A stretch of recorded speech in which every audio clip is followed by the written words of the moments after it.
যে লক্ষ্যমাত্রা ছিল গত বছর আসলে সেটি অর্জিত হয় নাই। এর আগের বছরের সাথে তুলনা করলে ইয়ার টু ইয়ার আসলে তেমন কোনো চেঞ্জ নাই। এর আগের বছরেও যে এক্সপোর্ট ছিল এই বছরেও এক্সপোর্টটা কম বেশি সেই রকমই। তো এই যে অচল অবস্থা বা রপ্তানির ক্ষেত্রে একটা মন্দা অবস্থা, আশা করি এই বছরে আগামী অর্থ বছরে সেটা কিছুটা হলেও আমরা এই বৃত্ত ভেঙে বেরিয়ে আসতে পারবো। কারণ নতুন সরকার দায়িত্ব নেওয়ার পরে যদিও বিশ্বে 2টা যুদ্ধ চলমান এবং উন্নত অনেক দেশেই ভোগের কনজামশনের পরিমাণ কিছুটা নেতিবাচক বা প্রবৃদ্ধি শ্লথ, তারপরেও গত বাজেটে আমরা বেশ কিছু উৎসাহ দেওয়ার মতো কিছু পদক্ষেপ নিয়েছি। আমরা আগামী দিনে ব্যবসা শুরুর বা ব্যবসা পরিচালনার প্রসেসগুলি ড্রাস্টিক্যালি সময় কমিয়ে নিয়ে আসছি এবং এই যে ব্যবসা বান্ধব একটা পরিস্থিতির সৃষ্টি হচ্ছে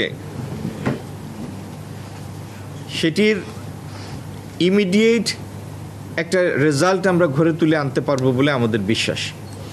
আরও কতগুলি সহায়ক পদক্ষেপ আমরা নিতে যাচ্ছি যেগুলির ফলাফল আমাদের যারা রপ্তানি করেন সেই ক্রেতাদের কাছে সেই বার্তাগুলি পৌঁছাবে দ্রুতই। আগামী কয়েকদিনের মধ্যেই ইনশাল্লাহ সাউথ কোরিয়ার সাথে আমাদের এফটিএ সম্পন্ন হবে, আলোচনা সম্পন্ন হবে। কিছুদিনের মধ্যেই ইউএইর সাথে এফটিএ সম্পন্ন হবে। এই বছরের ডিসেম্বরের মধ্যে আরও 4-5টি দেশের সাথে আমাদের মুক্ত বাণিজ্য আলোচনা নিষ্পত্তি হবে। আর আমাদের সবথেকে বড় রপ্তানি গন্তব্য অ্যাজ এ ইকোনমিক জোন ইউরোপীয় ইউনিয়নের সাথেও আমরা মুক্ত বাণিজ্য আলোচনা শুরু করতে যাচ্ছি। ইতিমধ্যেই 2 দেশের আলোচক মণ্ডলী নির্ধারিত হয়েছে।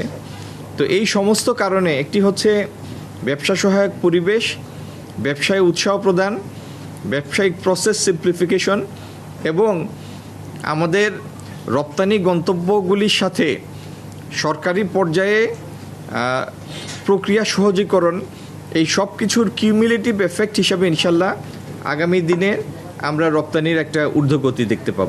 মার্কিন যুক্তরাষ্ট্রের সাথে শুল্ক পরিস্থিতির এই মুহূর্তে কোনো পরিবর্তন ঘটে নাই।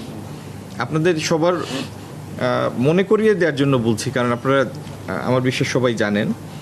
প্রথমে যে রেসিপ্রোকাল ট্যারিফটা ঘোষিত হয়েছিল 37%, তারপরে হলো 19%। মার্কিন যুক্তরাষ্ট্রের উচ্চ আদালতের একটা রায়ের কারণে সেটা বাতিল হয়ে গেল। পরবর্তীতে তাদের মার্কিন রাষ্ট্রপতি সেকশন 122 এটির অধীনে এটি প্রেসিডেন্টকে একটা ক্ষমতা দিয়েছে যে ব্যালেন্স অফ পেমেন্টের তারতম্যের কারণে উনি কোনো একটা দেশের উপরে শুল্ক আরোপ করতে পারেন সর্বোচ্চ 15%, কিন্তু সেটি সর্বোচ্চ 5 মাসের জন্য কার্যকর হবে, তারপরে তাদের কংগ্রেসের রেটিফিকেশন লাগবে।